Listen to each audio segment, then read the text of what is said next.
Hey friends, thanks for tuning in to another episode of Live with RYE the podcast. I am so excited to be bringing you a brand new episode of Live with RYE the podcast. It has been such an exciting few weeks here. Thanks for all your support of the launch of the podcast. I'm hoping you are enjoying every episode. As you know, every Thursday I release a new episode of past episodes from Live with RYE, which is my virtual show that I launched in 2020, and I am giving you the episodes in podcast fashion. But as promised, I am bringing you new episodes with new and exciting people in the Broadway creative and entertainment world. So thank you for all your support. And hey, as always, make sure you subscribe to not only this YouTube channel if you're watching the video, but subscribe to the podcast, leave a 5-star rating and review, and let me know what you like.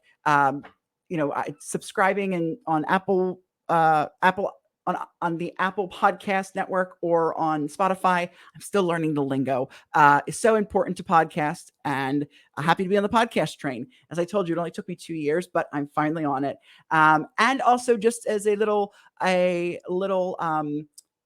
promotion on my end, if you're following me on social media, you have probably seen that my live in-person Broadway talk show is celebrating 1 year. Live with RYE and Friends on Broadway celebrates 1 year next month, September. Actually, this month. I can't believe it's September already. And I want to invite you to my 1 year anniversary show at the Triad Theater on the Upper West Side. I am so excited. It's going to be a great night of live performances, major giveaways, and so much more. Tickets are not now on sale. If you go to my website, rymyers.com, you can get tickets there by going to the anniversary show page. These are my special guests for that night. I'm so excited. I have Donnie Kerr, who was in the original Broadway cast of Jersey Boys, Billy Elliot, and the Who's Tommy. He's also been seen in the House of Cards. If you know Broadway, you know Donnie Kerr. I'm also very excited to have Rob Evan, who was in the original Broadway cast of Jekyll and Hyde. He's been in the cast of Tarzan, Les Mis, who's played Valjean, and he's the co-creator and producer of Rocktopia, which was recently seen on Broadway in 2018. Super special night to have Rob there. It's going to be his first time performing back on stage in quite a few years. And of course, Joshua Turchin, who is child prodigy, incredible creative. He has been in Trevor the Musical, Forbidden Broadway, and Mrs. Maisel. And finally, Avery Rule, who's been in Broadway School of Rock. I'm so excited. So on Monday, September 26th, 9:30 p.m. at the Triad Theater, you can come in person. Tickets are $20, or you can watch the live stream and you can purchase tickets to the live stream. Again, you just go to my website, rymyers.com, RYEMYERS.com, and I will put a link in the show notes as well. And I hope you can make it. If you can't make it in person, stream. It's going to be a great night. There's going to be a lot of giveaways, and who knows, maybe if you're watching at home that night, maybe you'll get a giveaway as well. As you will see on my website, I've had some great sponsors. We've given away Broadway tickets. We've given away signed copies of books. I mean, from Randy Rainbow to Harvey Firestein, tickets that come from away, tickets that go from the North Country, and everything in between. So I hope you'll join me in celebrating 1 year of my Broadway talk show, Live with RYE and Friends on Broadway, the only Broadway talk show in all of New York City. And I am excited to be bringing you the show on the 26th at the Triad Theater. And also, I'm doing one final show on October 17th at the Triad as well, to sort of celebrate the end of the 1 year anniversary. And that special guest will be announced shortly. So make sure you are watching social media for that, and you are following me at Rye_Myers on Instagram, Twitter, TikTok. I'm going to be posting all about it. So I can't wait to see you. And with that, let me get on to the show today. I am so excited to welcome my special guest. He is somebody who I've been following his career for several months. I'm so excited to finally talk with him. And if you are on social media, you probably follow him. You've seen his live streams. You've seen him maybe on Broadway, and he made his debut this past spring in Paradise Square. Please help me welcome the incredible Jeremy Crittenden. Hey. Hi, Jeremy. Hello. How are you? I'm good, thank you. How are you? I'm really well, thanks. Really well. Well, listen, thank you so much for coming on the podcast. I am so excited we're finally getting a chance to talk. I know we've been trying to connect for quite some time. I've been trying to have you on the talk show, and schedules have not lined up. So thank you so much for taking the time to chat with me today. It means the world. Oh my gosh, thank you for having me. This is so great. I so wish I could be doing your live show, but this is great too. I love a podcast. We love a podcast. Of course. Well, we love a podcast too. And I'm thrilled to even be able to have you on. So for those who may not know, tell me a little bit about how you got your start in performing. I know you grew up in Canada, And you're new to the US. You've only been here a few years, but you grew up in Canada. So was performing in your blood? Did you grow up performing? Was it something you found later in life? I think I found performing. Well, I know I found performing when I was a kid. I started in school choirs when I was in like elementary school. So growing up, my mom would always sing in the car as we were driving around. And so I kind of learned how to singing to Roxette with my mom in the car.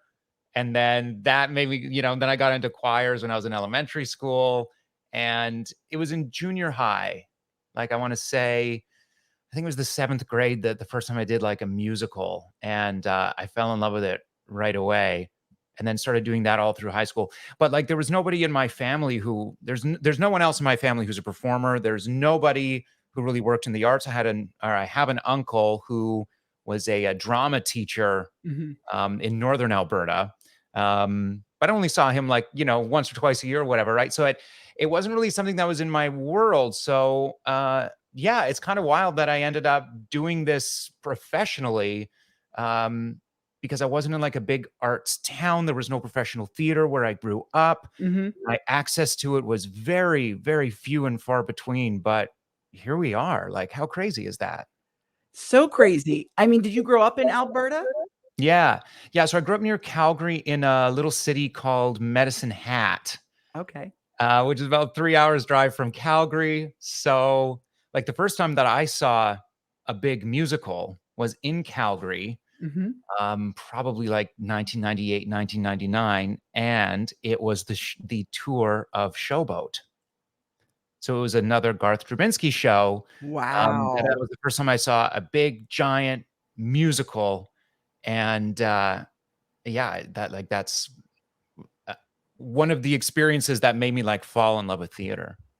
Yeah, that is incredible. And sort of full circle that, years later you'd be on Broadway in another show of his. And, it's so funny. I've only ever been to Canada once. And believe it or not, it's been to Calgary. Get out. That's wild. Yeah, to see, I have a good friend who lives in Calgary. And I went in the summer of 2017.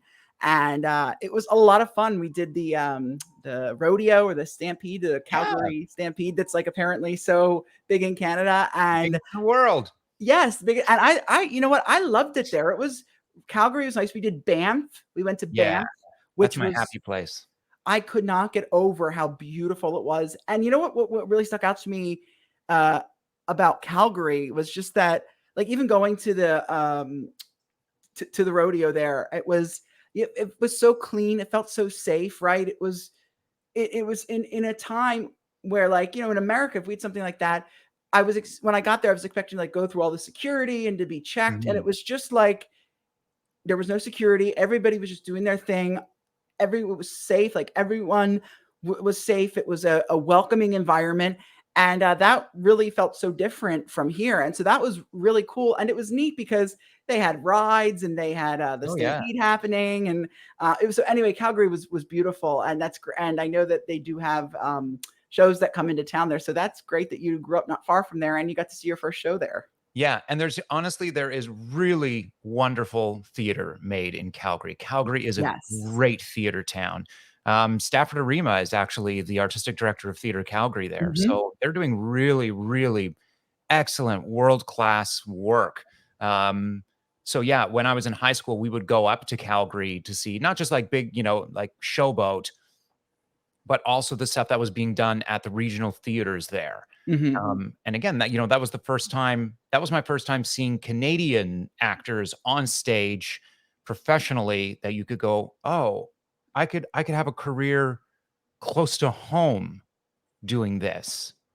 And that was a realization I didn't have until I was in high school, right? The idea of being like a professional actor on stage. The idea of being a professional actor was like, oh, that's a Hollywood thing, not just a few hours down the highway. And so did you get to then perform throughout, school and throughout college in sort of the Calgary and the regional theater throughout Canada and stuff like that? Or? Well, that was the thing that was tricky for me because I was in my high school years, the last 2 years I was in high school, there was a theater in Edmonton, Alberta, which is just another 3 hours north. And they had a really great summer program that was focused on taking teenagers who were curious about a career in the arts and exposing them to what that world actually is, Mhm. what it actually is like to work on a show professionally. So they would cast from across the province, and then you would go and you'd spend like a month or a month and a half in Edmonton over the summer, which is such a beautiful city to be in over the summer. And you would learn, you would rehearse for 8 hours a day, 6 days a week. You had equity actors were in the cast. There was an equity director, equity stage manager. You followed equity rules. Like, it was really sort of like, here's what this is really like, in case you're actually curious about doing this. Here's a taste of that. So, if you enjoy this, maybe this is what you want to go on and do in post-secondary and find a career in it. And yeah, my love for it only deepened doing that. I thought it was just the most wonderful, wonderful experience. Oh, well, that's wonderful to hear. And, then throughout your time, you also got into performing, I know, like for TV, and did a lot of TV credits. You've done Star Trek, Good Witch, and Murdoch Mysteries. And, funny enough, Murdoch Mysteries, and I can't believe I'm blanking on the lead character's name, but I had him on the show. Get out of town. Yes. Nice guy. Oh my God, why am I blanking on his name? I know I am too now. Oh my God, it's gonna kill me. But he was the lead guy in that, and I had him on my show, and it was such a nice guy, and I think that it's on Hulu, I believe. And so, if I Okay. recall from the research I did, you had a big role on season 11, correct? Yeah, so I was in one episode, and it was well, I mean, they're all mysteries, obviously, but Right. there was like a food poisoning scandal. Oh Someone yeah. had been killed in this this tainted canned meat situation, and I had a really great scene with him, and shooting it was so much fun. It was the most beautiful day. We were shooting just outside of Toronto, in a city called Hamilton, on like this like the grounds of this historic mansion. It was so stunning. And television is just like so fast, so rapid fire. And I feel like I feel like I was on the set for like a hot second. We spent all this time driving out to Hamilton. You get into the costume, you get to the set, we're like, take, boom. And before you know it, you're in the van headed back home. But it was Yeah. so great. They were so kind. And it was a part that I didn't expect to get. When I auditioned for it, I remember reading it and going like, oh, I'm too young for this. Or I look too young for this. Hmm. I rarely play characters that are my age. That's not a weird flex. It's just how it is. And so I remember looking at it and being like, I don't think I'm going to book this thing. And honestly, those are almost always the ones that I book, because I go into them with like no expectations. And I really just like that audition, just like, cool, I'm just going to like do this stuff. I'm going to, bring myself to this. I'm just going to have a great time for me, you know? And, Hmm. I think the feedback even was from casting, like, oh, we really like Jeremy, but we think he's probably too young for this part. And then like 2 weeks later or something, we got the offer for it. And I was like, I can't. Okay, cool. Amazing. I don't know what's what, but I'm so happy I get to do this. And it was fun. A lot of fun. I really loved that day on set. Oh, that's amazing. And Yannick Bisson, that's his name. I just looked Yes, it up. Yannick. Yes, Yannick Bisson. And it's a very popular series there. I mean, they're in, I don't know what season, but it's like Like in Canada. season It's like, 14, 15. Yeah, it's yeah, huge. it's like the Law and Order out there. It's very huge. That's So that's right. now, is there as an actor, is there a medium that you prefer more? Do you like acting for the TV, or do you like stage acting? I've always found it so interesting because, back in the day I used to perform and want to do this professionally, and it's not something that I know I will ever pursue. I'm more on the hosting personality front of things. But one of the things that was always so hard for me was that balance between going from television to theater, and not being too theatrical while you're on television, and not being too television while you're on theater. So do you have, as an actor, a medium that you prefer? Oh my God, you know what? It depends on the day. I have to be honest with you, because if when like I did musical theater for so long, and it wasn't until I was starting to look too old to play teenagers, but I was still looking too young to play, grown-ups, that I started working more in film and TV. I didn't go to school for musical theater. I went to school for film and TV acting. Oh, And wow. then because I sang, I always ended up booking in musical theater. And I really, really love musical theater. Last night I saw Strange Loop, and I was sitting there and I was going like, "Oh my gosh, I really miss it. I really miss being on stage." And then anytime I'm on a set, I'm like, "Nah, this is it. This is what I love. I love doing this." So I think the challenges of the two are so different that maybe I love them both equally. Yeah. But lately, like at this point in my life, I really want to be doing film and theater more and learning actually more about that medium. I really want to be directing, and writing is ultimately where I feel like I'm of most use in this industry. But like, damn, like put me on a stage and I'm just so happy there too. So, yeah, but I think that maybe the thing that I do, maybe what gives film and TV more edge, I'm just like, all these things are falling out of my brain as I'm thinking about them, is uh, I like, I think I like the putting it together part and not so much the doing it 8 times a week part. So I do find like a lot of times there's been a few times that I've worked on shows where you get to opening night and I'm like, great, we did it. We put it together, guys. I'm good. And I'm ready to go, and I'm ready to kind of move on to something else. Right. Whereas in like film and TV, like you're just you're constantly putting it together. You're constantly putting it together. That's all you're doing. Now that being said, like I did Avenue Q up in Canada. I did Altar Boys up in Canada. And those are What role were shows. you in Avenue Q? I played Princeton and Rod. It was my absolute Oh, dream role. I saw John Tartaglia do it in Las Vegas when Avenue Q was in Las Vegas and they'd opened the theater at the Wynn. And I yes. was like, I had never seen anything like it. I was absolutely blown away by it. It is all I wanted to do in this life. And I could do that show every single day until the day I died. Same with Altar Boys. I could do it every single day. I loved doing those shows. They're such good shows. They have such a definitive role in musical theater. I feel like they're such a staple and they're such interesting shows. I mean, Avenue Q especially.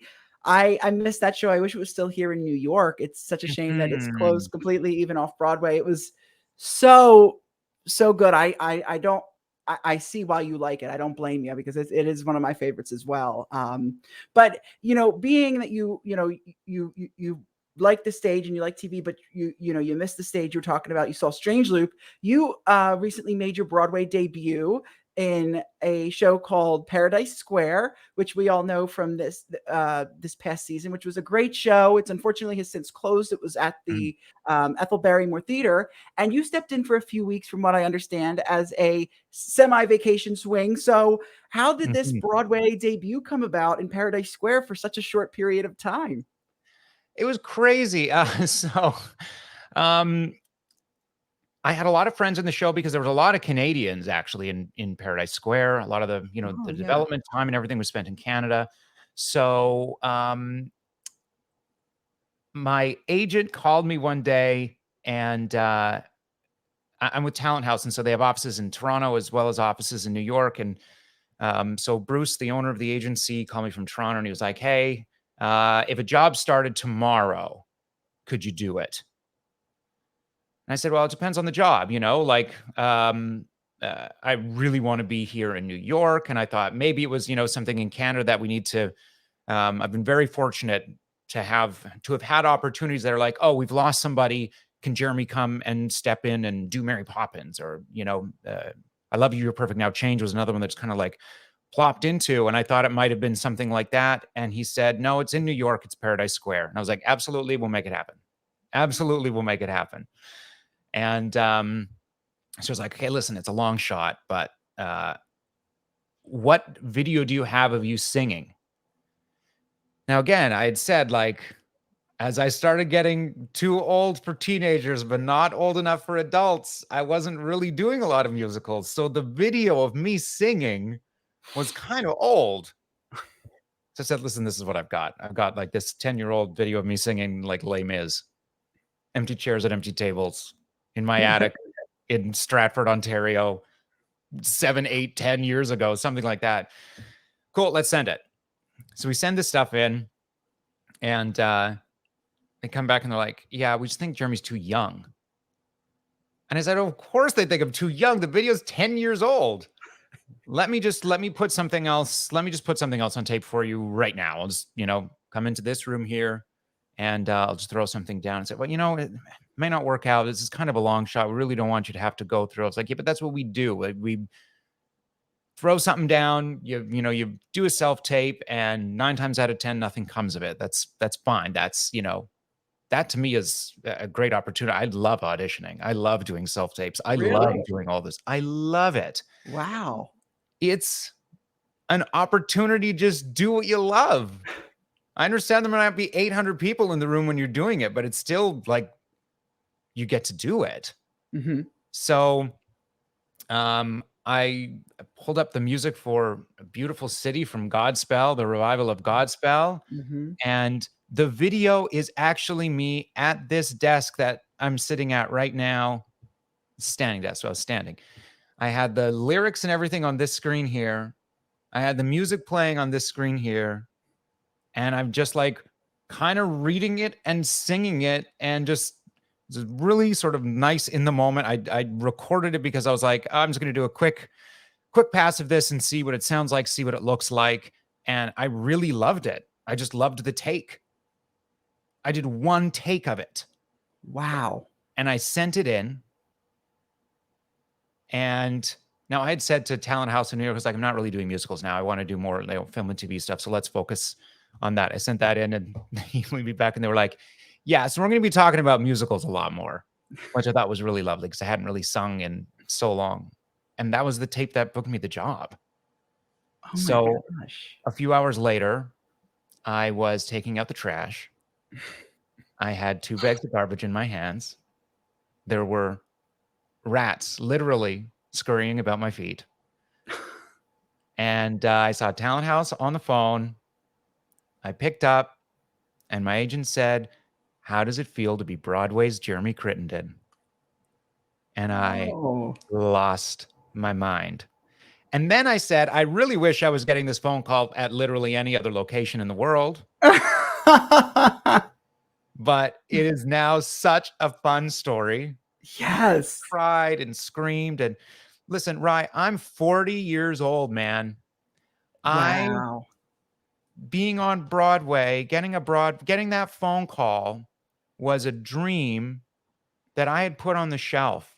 When I came to New York, I married an American. Is how sort of my immigration story started. And we're not together anymore, but he's an actor as well. And I remember as I was getting to know more people that were working in New York and had been on Broadway, were on Broadway, or had not yet gotten to Broadway, starting to understand the routes that most people take to get to Broadway.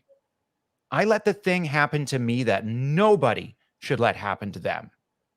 And that is of going, oh, well, these people's stories are like this to get there. And I don't have that story.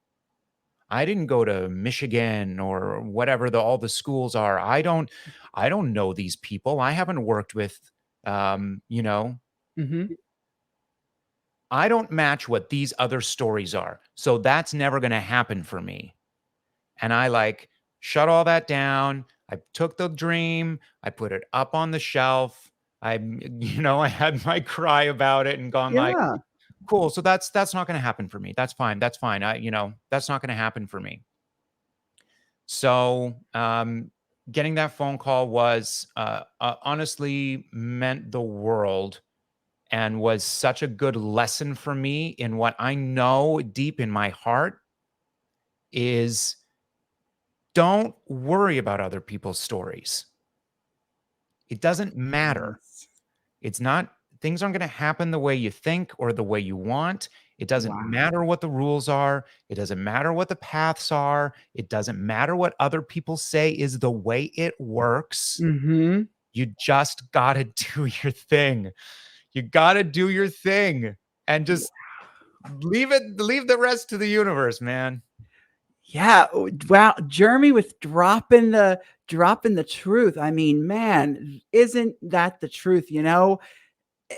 I mean, listening to that, such a beautiful story. And it makes for a good story too, that you're taking out the trash and you got that Oh my call. I God. mean, what a great way. But the fact that I think so many people, I know I can, and I know there are so many people that can relate to that same story, in the sense that have, maybe put their dreams on hold or have looked at other people's stories. I know I'm guilty of it, of looking at somebody else's success, be it in my same path or my same career field or in the sort of entertainment world, and seeing how they got there. And it's like, well, I don't have this, or I don't have that, or I don't have that follower base, or I don't have, this talent or this skill. And it can really hurt somebody. It can do damage. And, you end up putting your dreams aside because you're what you see and what you think how other people get there is not really how it happens. And what you have to realize, and you said that, is things happen how you don't expect, and it's different. Everybody's story is so different, and I think that needs to be said more. And so Yeah.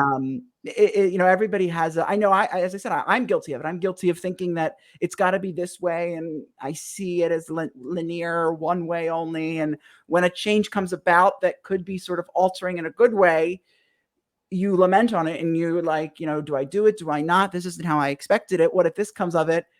Or there's a lot of people, and I've sometimes done this, but I know there are people who say, well, it didn't happen for me, so I'm going to hang up the shoes, or I'm going to hang up this, or, I don't have this, and therefore, I can't do it. So I think that that's a really, it's very relatable. And I mean, hearing you say that just like really, it like tugs at the heartstrings.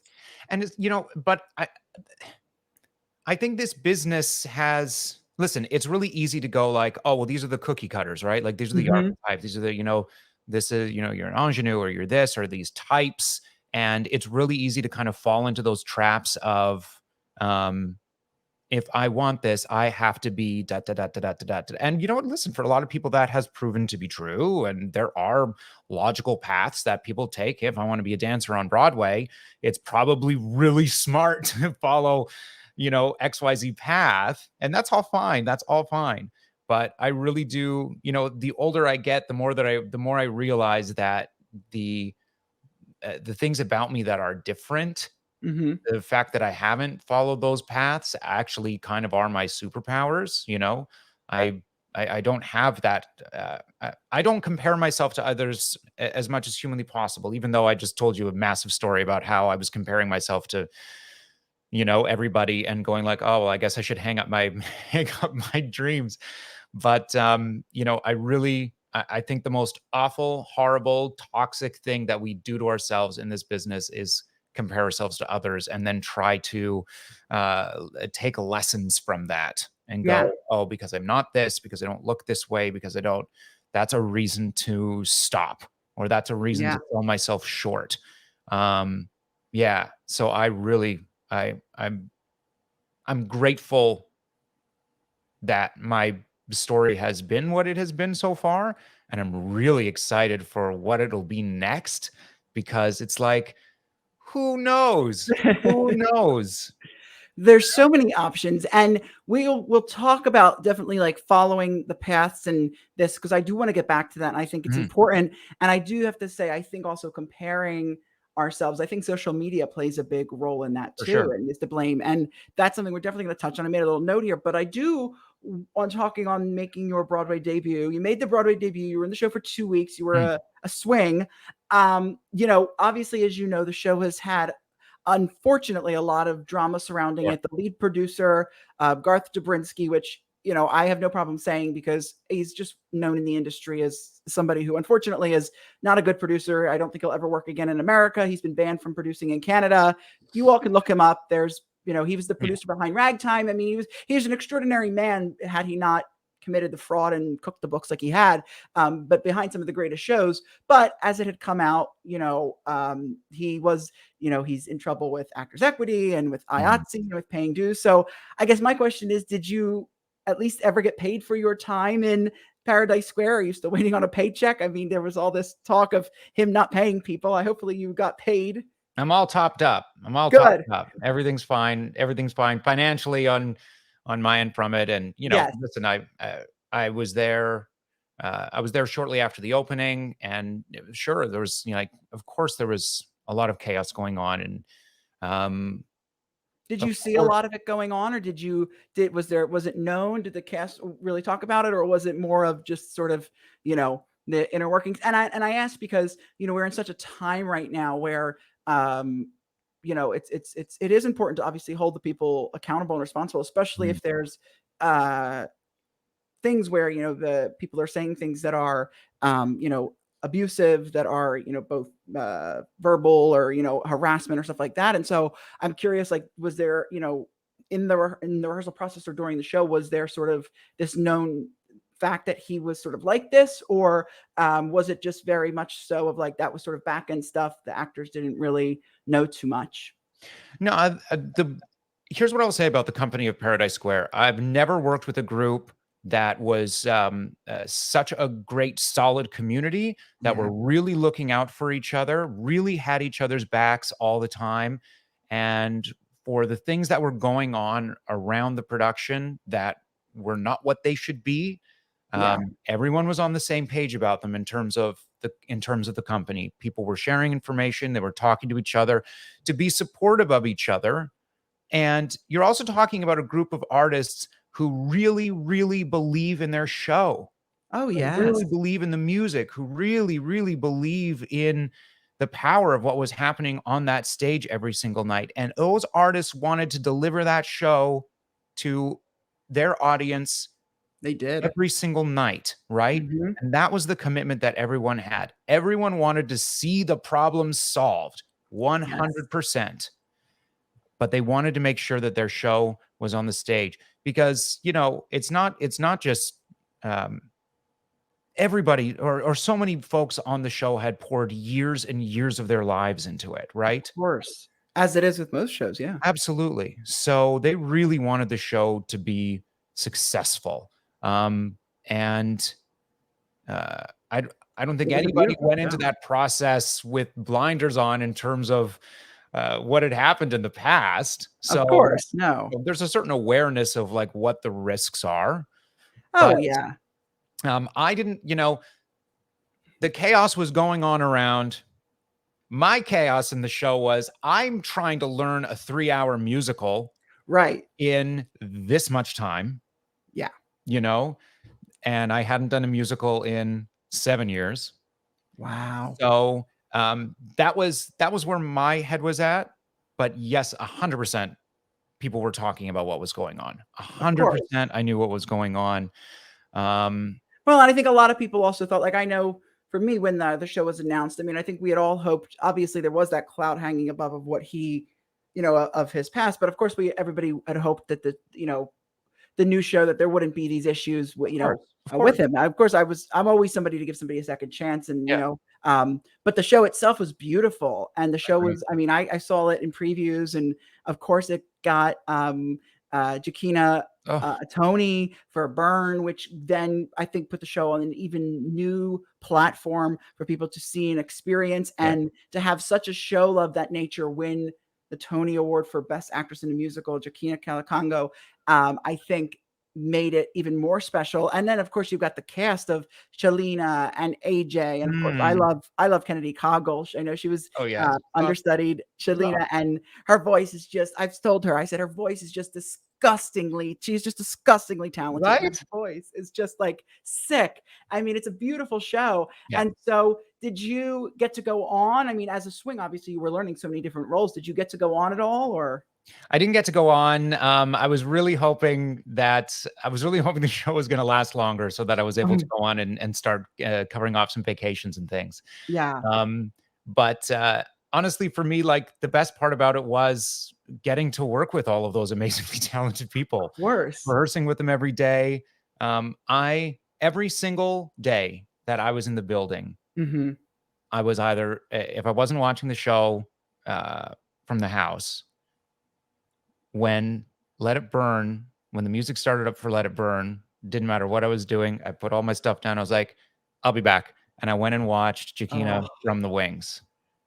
And I gotta tell you, I was so happy when she won that Tony. Me I too. screamed and cried. I think she's such a phenomenal talent, Me but she's too. also an incredible leader. She really, really, she welcomed all of us. There were 3 of us actually that came in as vacation swings, Mhm. at the same time, and, their first performance back, she thanked us from the stage and, was just so supportive and welcoming of all of us, and, yeah, I really, really admire her for leading that company so incredibly well through that storm that was swirling around at all times. Of course, of course. And what do you think probably your best experience was of being a part of Paradise Square? I mean, just being in that theater alone is I'm sure, of course, Yeah. magic. But what was sort of your most memorable moment? This might be weird, but I had a day. So obviously, we were learning a lot of choreography Mhm. really quickly, and she's not a dancer, so I um, feel yes. listen. I've done a lot of dance shows, and I always manage to pull it together somehow. But it is the thing that I really have to concentrate on the most. And we were, originally it was kind of like you're coming into the show, you're gonna have 2 days of rehearsal, and then you are on. You're gonna be on this day originally.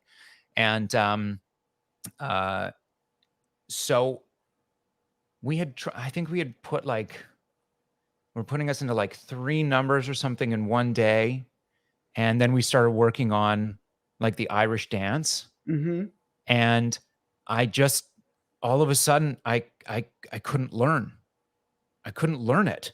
I was looking at incredibly, like the steps had been broken down for me in a very manageable way. It was probably like, 4:30, 5 p.m. Mhm. And I just said to the dance captains, I was like, I think I hit the wall. I don't think I can learn anything more today. And they were like, yeah, we were kind of thinking that maybe you'd hit that. Right. I left that rehearsal hall so sad and upset with myself. And I was like, come on, man. This is like, people are relying on you. This is what you are here to do. You are here to learn this show as quickly as possible. They need you. Yeah. And I got home and I thought about it a little bit more. And I thought, the reason that I hit the wall is because I worked so hard today. Yeah. I really, really worked hard that day. The reason I hit the wall is because I worked to failure. And that's a good thing. That is I something agree. that I should be proud about. Would I love to have been able to squeeze one more number in that day? Yes, absolutely. Was it reasonable to think that I could have? Probably not. Right? Exactly. So it ended up being something like the next day I came in and, of course, in my head, that day I was like, I'm so sorry. I'm so sorry. I don't know why I can't, and they're like, it's cool. It's cool. We're doing a lot. We're doing a lot. And then once I gave myself that instant forgiveness of being like, no, you're not a superhuman. And you did a lot today. Everything that you did today, you should be super, super proud of. And you really, I don't think I'd ever gotten to that point before of like, or I've gotten to the point where like, oh, I'm tired at the end of the day, but I don't think I'd ever worked so hard in a day in rehearsal to go like, my brain is telling me it's done. I cannot lift the mental weight Mhm. anymore. So I'm Right. actually proud of that day, even though I wish I could have crammed one more number in, but Well, I think I totally get that. I think that speaks for a lot of people who, have that same sort of mindset in whether it's the performing world or even in the working world in general, who, want to push themselves to be that, that greatness and keep going and doing and doing and doing. And then, when we are that mentally and physically exhausted and then our body is telling us enough, but we still feel like we failed or we aren't giving enough, but it's just that it's just that we've given all we could for that day. So I think yeah, that that's really special that you were able to realize that and come to that acknowledgement, and that obviously everybody else understood that too. But I think we put so much pressure on ourselves, and I mean I'm guilty yeah, as charged of it too. I mean, and then we sort of get into the spiral. So I get that for sure. You know, um, and so you finished with Broadway, and now now I say now, you've probably been doing it for a while, but then I discovered you on Instagram, and you have an Right. Instagram following that is quite vast, actually a big social media following. Let me pull it up now just to make sure I get the follower count right. You have currently 48.9 thousand followers on Instagram. You are what I would call a true content creator. You've leaned into this Instagram social media world, and talk about sort of following the paths. I think this sort of path that you're on right now has led you to social media. You're posting a lot. You talk about, you have a community that is behind you. You go live every week to talk with your community. You obviously share meaningful products to your community. Sure. And I feel like where we are right now in this world, performers especially, but I feel like a lot of people in the entertainment world, like, we're leaning into the social media realm and the content creator and influencer world. So how did this sort of come about? Was this, something you were leaning into even prior to being on Broadway? And how do you sort of discover and figure out what you're going to post about and talk about? Sure. So like I said, I have come to, usually when most people move to New York to, kickstart their career here, they're a bit younger than me. So, and they've gone to school in America or whatever, right? So when I got here, I was kind of like, I've got catch up to do. I've got, this is going to be a really interesting, unique challenge. Most other actors my age have, or my type, or the people that I would be, that will be auditioning for the same things that I'm auditioning for, are most likely to have established relationships in this community. And relationships are important. This business is like any other business, in that, or I always say to people that talk, I had a really great audition, I can't believe I didn't get it. And I'm like, it's not a talent contest. We're not in talent contests every day. Auditions are not talent competitions. A big part of what we do is relationship building as well, because when you go onto a set, to be on a set for a few days or a few months, the people that are making those decisions to invite you onto those sets are making very expensive decisions. Yeah. And so that requires a lot of trust.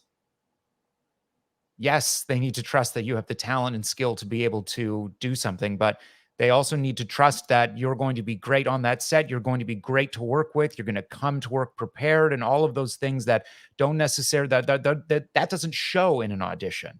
So relationships are vital.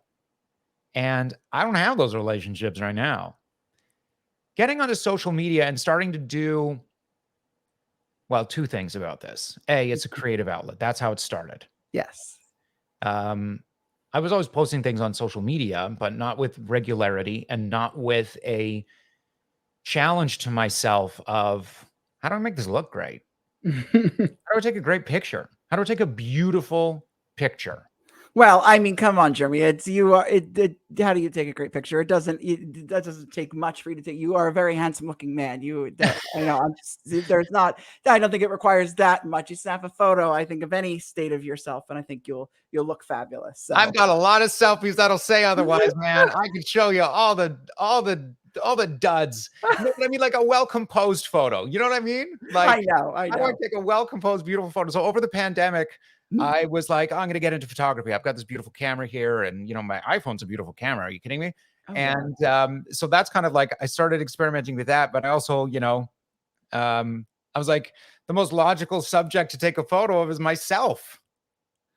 So that's kind of how the cavalcade of selfies started. And then like slowly but surely, you start to like get more followers. And then I started playing around with reels, and there was like this silly filter. It was like, what Disney princess are you? Are you like creative? And you'd like tilt your head to one side, right? Right. You know the ones. Yes. Anyways, I'm Princess Jasmine, by the way, obviously. Okay. And so I did this silly Disney filter and a reel, and it took off. Like, just every single time I opened my phone, I was like, what the hell is going on? I was getting hundreds and hundreds and hundreds of followers and like thousands of likes. And this weird little, which Disney princess are you video just went viral. I have no idea why. I have no idea. I was sitting at a dig in.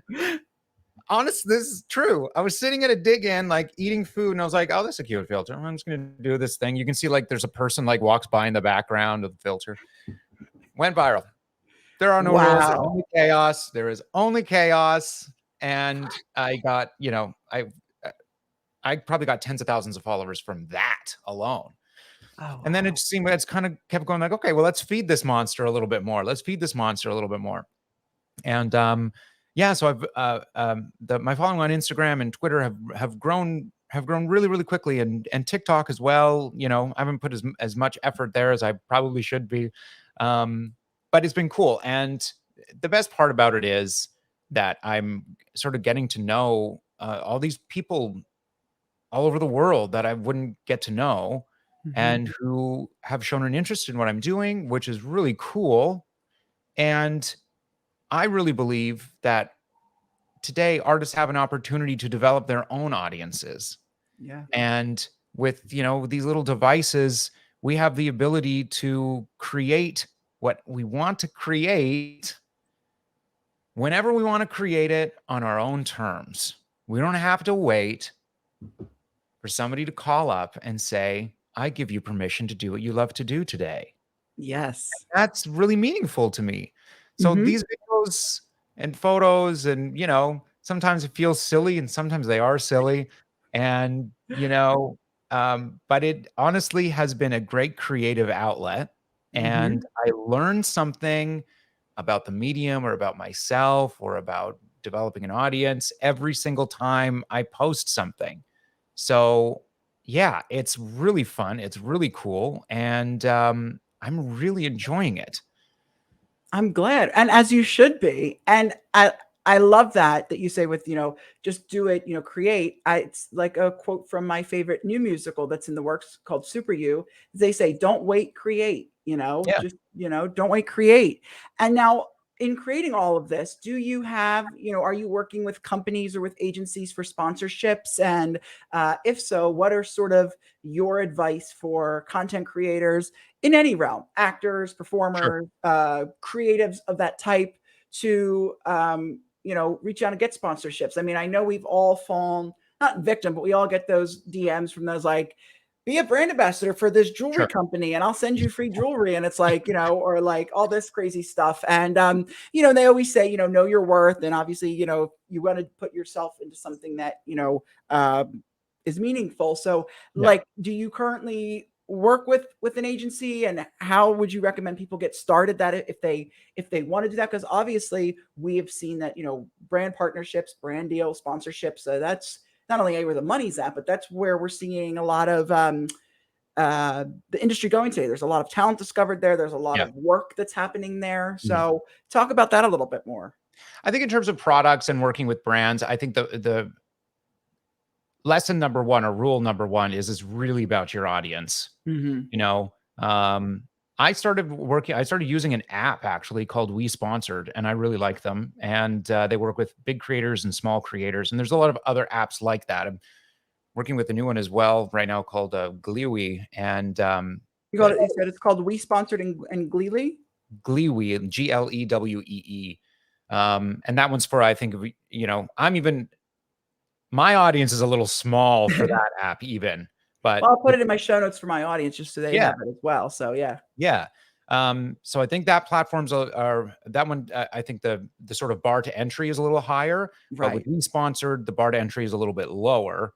And when I started, I was kind of like, oh yeah, I'll do that one, or I'll do that one, and I'll do that one, right? And it ended up being about like, oh, I'm interested in these products, so like there was like, Milk Bar cookies. I was like, great. I love Milk Bar cookies. I want to do that. And then you find like, it's like, but is my audience particularly interested in that? So there've been a few things that I thought like, maybe I wasn't quite right for this, So I think the number one thing to think about is this something that my audience is going to be interested in? And you have to understand your audience. You have to look at the demographics of the people that are following you and connecting with you. have to look at the stories and everything that you've been telling that your Mhm. audience connects to, and see if those things line up, right? Is that how Um, you found and is that how you found your audience? I mean, I'm sure you have a clear picture of who your audience is. Is that how you discovered yours, just from, looking at the demographics and sort of seeing the trends of what they like, what they enjoy? And is that something that you would is that what you would recommend for people to how to find their audience? Because I feel like, people say that and it's very important, find your audience, but how do you find your audience? And is that how you went about it? Is you just were constantly looking at the metrics and the statistics? well, for me, in terms of finding my audience and the like Mhm. the audience that I've been like going after, I really wanted to I really wanted to be known as a gay content creator. So the stuff that I make, I do focus on gay men. And so I know that's like, the big picture audience of like gay guys. Yes. But in terms of the specifics, in terms of where they are in the world, how old they are, things like that. And then, you take that and you can kind of develop um, in marketing, they'd say, you have to have an ideal customer. So I have in my mind, there is one person. In my mind, it's not just gay guys, there's a gay guy that I understand, that is in my mind, that when I'm creating for that one person Mhm. that is sort of representative of what the audience is. And by trying to serve that one profile, you bring along a lot more. It's just standard kind of marketing stuff, right? Of course. Um, But in finding that one person, I'm sure that probably took time to hone and to figure mm, out, right, who that one person that yeah, Jeremy is speaking to is, yeah. right? I mean, Sometimes I get obviously, them wrong. right. Yeah. I mean, the big audience is gay men, and but to have then that one person in mind, that obviously must have taken some time. So I feel Yeah, like for people in finding not only just their general audience, but then finding that main that main one person, I mean, that takes some time, I feel like, yeah. to hone and to craft of who, let's And say some in this case, who Jeremy is speaking to directly, right? Yeah, and some experimentation too. Like, you go like, "Oh, cool. I think this is what it is. I think this is what the profile is. I think this is who my ideal audience member is," and you make some content with that in mind, and it's a total flop. Oh yeah. Like, okay, well, yeah, that's not it. Or maybe it is, and that and that particular piece of content just flopped. And that's So tough. Yeah. that is tough. Well, but you also have to, like, I always say, and this is about acting as well, like, you have to take that 1,000-foot view, and you have to think of your work in the way a scientist thinks of it. Mhm. You can't get emotionally attached to this stuff. That's a good point. Yeah, you can't get emotionally attached to the piece of content that you think is gonna be a hit and then isn't one. Just like, Yeah. you can't get emotionally attached to that audition that you think is gonna book you the work. You just have to, like, create the thing, and then you put that baby out into the world, and it does what it does. Right. And, you can maybe learn lessons from that afterwards, but they can't affect your value. They can't affect how you view yourself or how you view your work. You Right. can learn lessons from it, go, "Oh, I might do this differently, or I might do that differently." But you can't yeah, it can't affect your value. It Of just course. can't. And if it does, this is gonna be a long, brutal road, Well, because I think you're gonna hurt yourself. yes, you are, and I think that that's such a good way to look at it and think about it, because we are. I mean, listen, I fall guilty of it. I've just, you talked about being on TikTok and Twitter. I've just mastered the game of Instagram, right? I feel like I've Right. just mastered how Instagram works, and the reels and the this and the that.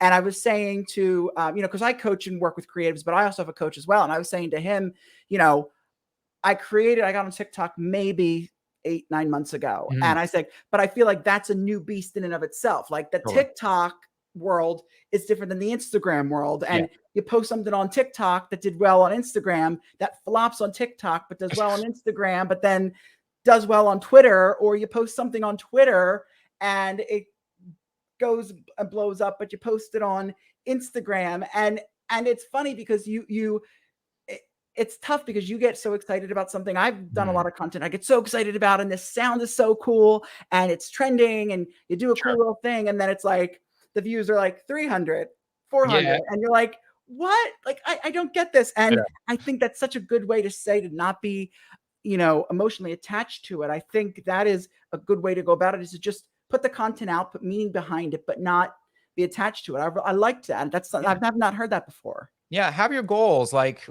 love what you're doing, love the process of creating it, but then once it's done, you just gotta let it go. You just gotta let it go. You just have to choose that if this thing hits, I'm going to enjoy the fact that it hits, and if it flops, I'm not going to give a shit. That's the rule. That is the rule that I have about everything that I do.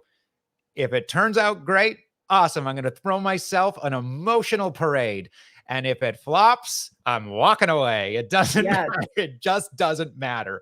Only let in the good, only let in the good, only find the things that help you take the next step forward. Anything outside of that is trash. Anything outside of that, you have to keep outside. 100%.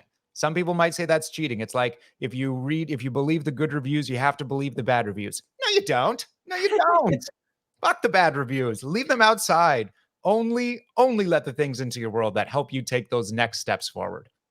I like that. I like that a lot. And obviously, I mean, you put some, I mean, I think it's every Monday you go live with your audience. Do you prepare for stuff like that every week? You know, what topics you're going to talk about, or do you sort of just go live and just see what people have to say? And how do you manage that? I mean, especially when the audience base sometimes can fluctuate. I'm sure sometimes you've gone on in the past, maybe it's been lower than you've thought, and it sometimes seems like you're just talking to a screen. So do you prepare notes, and do you recommend that people that maybe that start to go live do notes for that, or is there a process behind it? Do you use like a content calendar? Or I love experimenting. Live is new to me, so I've only been doing live for about a month or so, and I do every Monday, no matter what.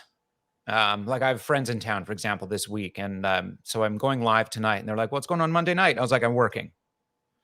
I'm like, "Well, what are you doing Monday night?" You're not at the restaurant you're working at. It's closed on Mondays. You're not at Barry's. You're not at the gym. What are you doing on Monday? And I was like, I do these lives. And but it's like, it is my job. And so that is what I do on Monday nights, come hell or high water, even if it's just for an hour. But I'll probably do a few hours tonight. I'll do like some Twitch streaming. I'll do the Instagram live, and I'll probably do some more Twitch. But because it's new, I'm experimenting a lot. I have done meticulous show notes and prepared a whole bunch of topics and things that I want to say about them, little jokes that I can make. And then there have been some that I've gone, I'm not going to prepare anything. I'm going to go in and I'm just going to go into the fog. Because the thing about live that is different from this format is, in this format, it's just you and I. And we have to have enough to talk about to fill the space of your show. On live, it is about you and whoever comes in. It is an interactive medium. And therefore, what I've found, if I've prepared too much, if I've got too much to say about something, or I've got too many little bits that I want to do, it doesn't work. Because all of a sudden, it's like people coming into it, it's like they're popping in on an always going TikTok, right? So they can pop in, they'll stay for about 15 seconds. And if I haven't grabbed them in that 15 seconds with a joke or a whatever else, right? They move on. And that's tough, because there's somebody coming in every like there's somebody coming into my lives every single second. So it's not, you can't follow that same sort of format of like, oh, I need to grab their attention at this point, and within 15 seconds, this needs to happen. And within, a minute, this is how that, here's how that storytelling structure is going to work. You can't, because you don't know when they're coming in. You don't know when they're going to leave. Right. So what I've found is I'm kind of like somewhere in the middle on them. I have some topics that I want to talk about. I have some things that I think are going to be fun to say. And then I go into it and I watch the interaction from people. I read their comments. I kind of watch I have an eye on what the numbers are doing on the screen. And so I know if people are interested, because they're staying or they're leaving. It's that simple. Right. And if they're leaving, I kind of find a way to move on to something else. And sometimes you move through the things that you've prepared really quickly. You And then all do. of a sudden you're like, now what are we doing? I've committed Yeah. to doing this for 1 hour. 1 hour is a bloody eternity. Oh, yes. An eternity. It is. And then you're like, great, I've moved through the incredibly compelling topics that I thought you were going to be just eating out of the palm of my hand.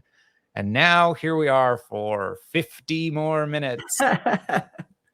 Well, yes. And I have to say, if you want to follow Jeremy on social media, he's at jcritty on Instagram and Twitter. And I will say, if you go on his lives, and Instagram has this great thing with supporters where if you donate badges, which I believe then equivalent to money, you get some special things. And Jeremy adds you to his close friends list for a week, and which I think is awesome. And you get some exclusive content from Jeremy and some other treats as well. So it's definitely just thirst traps. Just thirst traps. With, love. We love a good thirst trap. So as we wrap up here, what are you currently working on, both in the realm of your passion of directing and stuff, but also on the social media, and that maybe I didn't touch on, or is there stuff that's in the works that you want to talk about that I didn't get to say? Sure. Honestly, I'm spending so much time working on the social media stuff right now, and I'm auditioning when auditions come up. There's one really cool coal that's in the fire right now that I hope comes to pass. That's what, it always feels like there's like something that you hope you'll be able to talk about at some point, because you hope something comes of it. So I'm waiting to hear about something crazy, just crazy, and like outside of the realm of anything that I thought I would ever be doing, but like, it's an adventure, right? So I'm just kind of going down that path right now.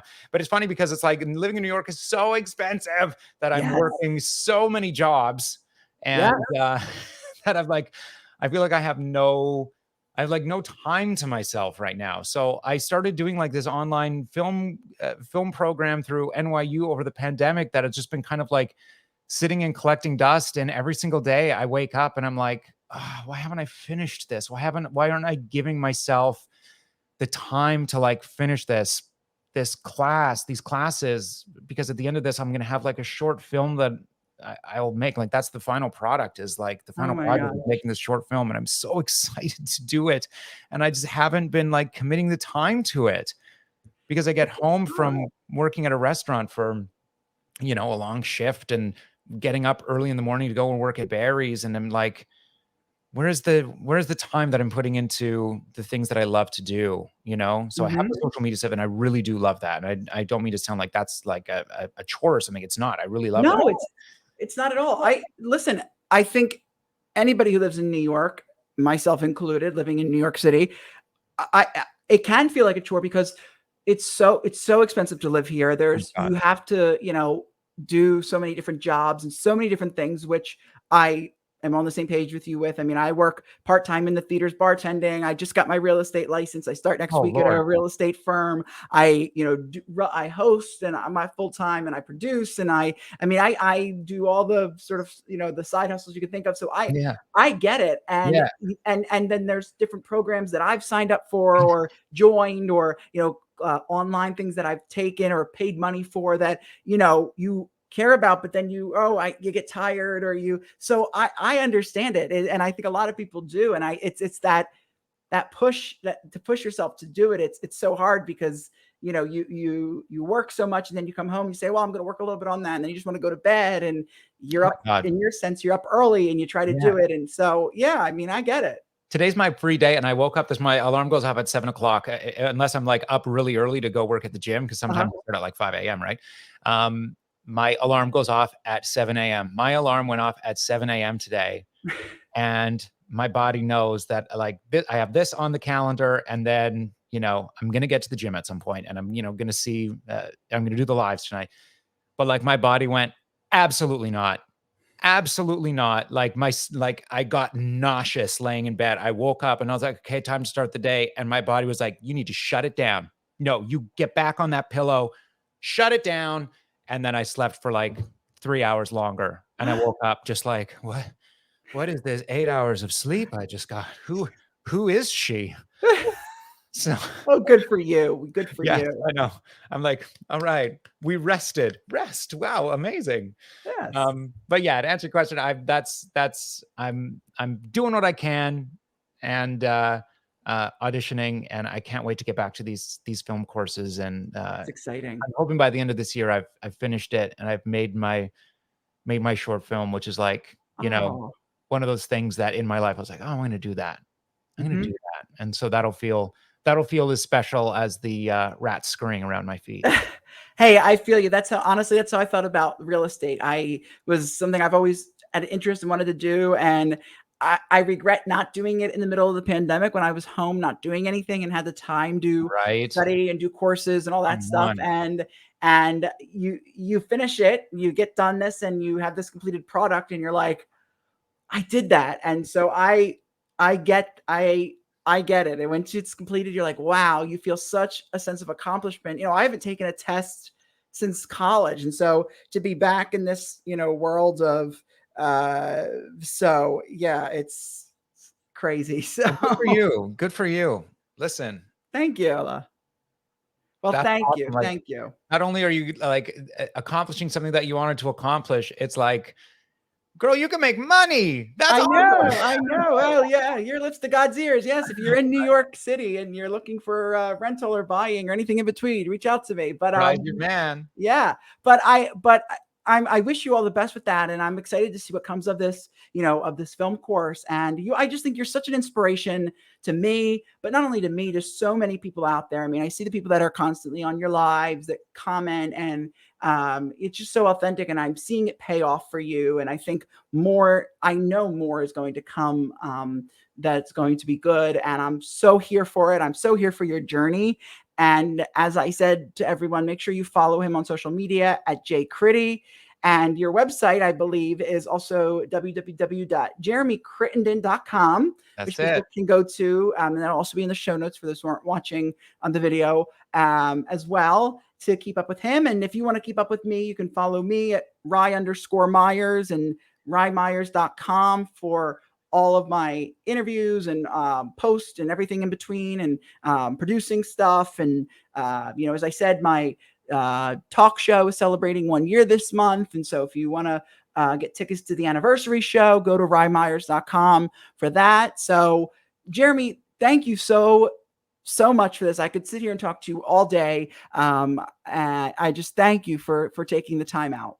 And thanks for having me. And listen, I think it's really cool that you are interviewing people from like the top of the business to folks like me who have been in New York for a hot second and nobody would know. I think that's really cool. And that's really important because it's not only is it great for artists to have that opportunity to reach out to people. I think it's great for, for people who love Broadway and who love theater to get to know someone who's like, that dude was in that one thing for like 2 weeks and you never would have seen it, Like, I think it's cool because if I've learned anything about being in New York and in this amazing Broadway community, it's like there are so many amazing, talented, wonderful, generous, beautiful, awesome people that we're not reading about on Playbill.com. We're not reading about on Broadway World, but they have these stories and they're awesome. And thank you for sharing our voices and sharing our stories. I think that's awesome and cool. And I love you for it. Oh, well, I appreciate that so very much. I love it. That's why I do it. That's why I'm your Broadway and entertainment BFF. I love it. That's why I share these stories. So go to RyeMyers.com for more to see it. And make sure you subscribe to this podcast as well, people. Jeremy, thank you so much. Thanks, Rye.